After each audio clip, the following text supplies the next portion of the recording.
झुल्के घाम बिहानको देखिन्छ हावा सरर सिराईको डाँडैमा हावा सरर जता छ निर्माया उतै नजर। नमस्ते, मेरो नाम किरण पुरी, इच्छाकामना एक हात्तीबाङ चितवनको सिराइचुली होमस्टेको चाहिँ म सञ्चालक हुँ। यहाँ पाहुनाहरू चाहिँ किन आउने हो? यहाँ पाहुनाहरू चाहिँ विशेष गरेर चाहिँ सनराइज सनसेटको लागि आउने गर्छन्। सिराइचुलीबाट चाहिँ हामीले यहाँ पूर्वदेखि उत्तरसम्मको सबै हिमालहरू देख्न सकिन्छ। त्यसै गरी यहाँ चाहिँ अब जाडो महिनामा नि तातो हुने, बिहानै घाम लाग्ने गर्छ र अनि गर्मी महिनामा पनि चिसो हुने गर्छ। जसले चाहिँ हाम्रो यहाँ चितवनमा चाहिँ जतिसुकै गर्मी भए पनि हाम्रो यहाँ चाहिँ सिरा कोडेर बस्नुपर्ने ठाउँ रहेकोले चाहिँ यहाँ पाहुनाहरू आउने गर्छन्। अब सिराइचुली चाहिँ हाम्रो चितवनको सबैभन्दा अग्लो डाँडा हो, जसको उचाइ चाहिँ 1945 मिटर छ। अनि यहाँबाट चाहिँ विभिन्न हिमशृङ्खलाहरू चाहिँ राम्रोसँग अवलोकन गर्न सकिन्छ, जस्तै चितवनका फाँटहरू अनि सनराइज एकदम दार्जिलिङको भन्दा नि राम्रो देखिने मैले पाहुनाहरूबाट पनि गरेको छु, रिभ्यू लिने गरेको छु। अनि उहाँहरूले भन्नुहुन्छ कि दार्जिलिङ जानै नपर्दो रहेछ, हाम्रो यहीँ चितवनमा रहेको सिराइचुलीबाट यति राम्रो सनराइज हुँदो रहेछ, यति राम्रो दृश्य देख्न सकिँदो रहेछ, यो ठाउँलाई किन पछि पारियो भनेर चाहिँ मैले गुनासोहरू पनि सुन्ने गरेको छु उहाँ पाहुनाहरूबाट। अनि सिराइचुली चाहिँ एकदम राम्रो नै छ।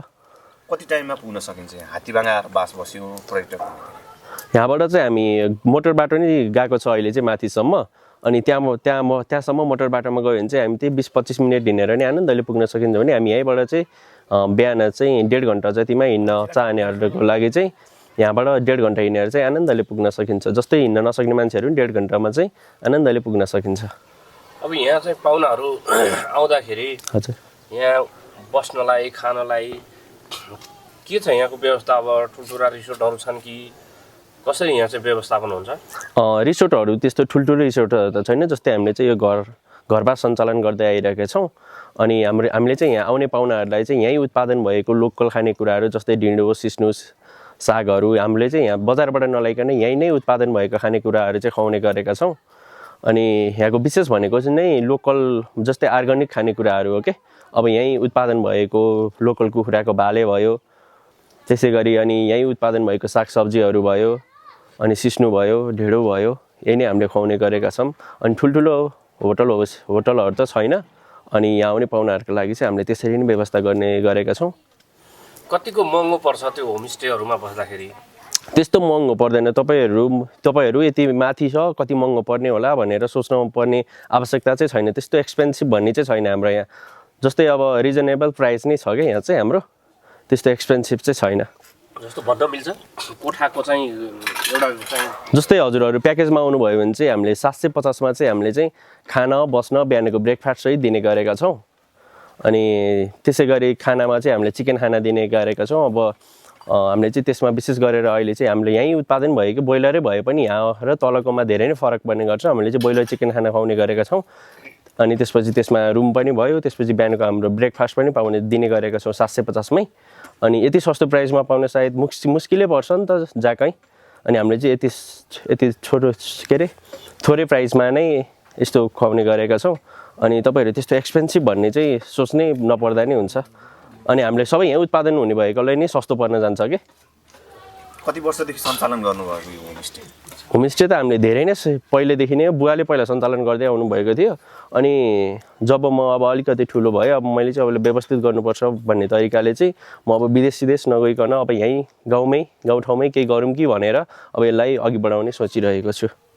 अलिकति यो हात्तीबाङको बारेमा नि बताइदिनुहोस् न, कुन कुन जातिहरूको बसोबास छ? अब हाम्रो यहाँ हात्तीबाङमा चाहिँ यो जस्तै माथिल्लो बेलमा चाहिँ हाम्रो मगर, गिरिपुरी छ, त्यसपछि अलिक तल्लो बेलमा चेपाङहरू छ। अब हाम्रो यो इच्छाकामना एकमा विशेष गरेर भन्यो भने चाहिँ चेपाङकै बाहुल्यता रहेको छ। जस्तै तपाईँहरू यहाँ आउनुभयो भने चाहिँ हामीले चेपाङ संस्कृतिहरू पनि देखाउन सक्यो होइन, जसमा चाहिँ झाँक्री प्रदर्शन पर्छ क्या। अब चेपाङहरूले कसरी उपचार गर्दो रहेछ पहिला होइन, अनि यदि उपचार भएन भने के गर्ने भन्ने कुराहरूलाई चाहिँ प्रदर्शन गराउँछ। अब हजुरहरूको इच्छाअनुसार चाहिँ हामीले त्यो झाँक्री प्रदर्शन पनि देखाउन सकिन्छ। जस्तै अब बेलुका पाहुनाहरूलाई चाहिँ लोकदोहोरी नाचगान भन्ने त यत्तिकै नै भइ नै हाल्छ। जस्तो कि सिराइचुली जानु पर्यो भने अनि हात्तीबाङमा आएर बास बसेर जानु पर्यो भने हामी कुन रुट भएर आउन सक्छौँ? हामी चाहिँ यता शक्तिखोर हुँदै उपरदाङगढी मायाटार हुँदै आउन सक्यो एउटा रुट। त्यसपछि अर्को भनेको यता मुगलिनको बाटो। जस्तै अब हामीलाई चाहिँ मुगलिनको बाटो अलिक विशेष सहज पर्छ कि, जस्तै बाटो राम्रो छ नि त। अनि यताबाट आउँदा छिटो सजिलो पनि हुन्छ। हामी यता नानघाटबाट उता नवलपरासीबाट आउँदा चाहिँ यताबाट एकदम राम्रो हुन्छ। काठमाडौँबाट आउँदा नि यहाँ चाहिँ यो होमस्टे कतिवटा छन् अहिले? पहिला त अलि धेरै नै होमस्टेहरू सञ्चालन भएको सुनेको थियौँ। हजुर, पहिला चाहिँ धेरै नै सञ्चालन थियो। जस्तै यो कोरोना पछिको टाइममा चाहिँ अब पर्यटकहरू नि एकदम कम आउन थाले के। पहिला त विदेशीहरू नै एकदम धेरै आउने गर्थ्यो। त्यसले पहिला चाहिँ 10-12वटै होमस्टेहरू थियो। अब होमस्टे सञ्चालनमा अलिक कमजोरी आएपछि चाहिँ अब कुनै होमस्टेहरू चाहिँ बन्द भए। अब अहिले हाल सञ्चालन चाहिँ 2वटा छ। अनि त्यसमा चाहिँ हामीले काम गरिरहेका छौँ। अब हामीले यसलाई बिस्तारै पर्यटकहरू आउनु भएपछि अब हामीले होमस्टेहरू नि बढाउने सोचिरहेका छौँ। अहिले चाहिँ सरदर यहाँ आउने हो भने चाहिँ एक दिनमा कति पाहुनाहरू राख्न सक्छौँ हामी? हामी एक दिनमा हाम्रो जे छनु त जम्मा 2टा होमस्टे छौँ। अब ग्रुपमा आउनेहरूका लागि त हामीले 100जनासम्म राख्नेछौँ। हामीले 100जना चाहिँ राखिरहेका पनि छौँ। हुन्छ, धन्यवाद। धन्यवाद।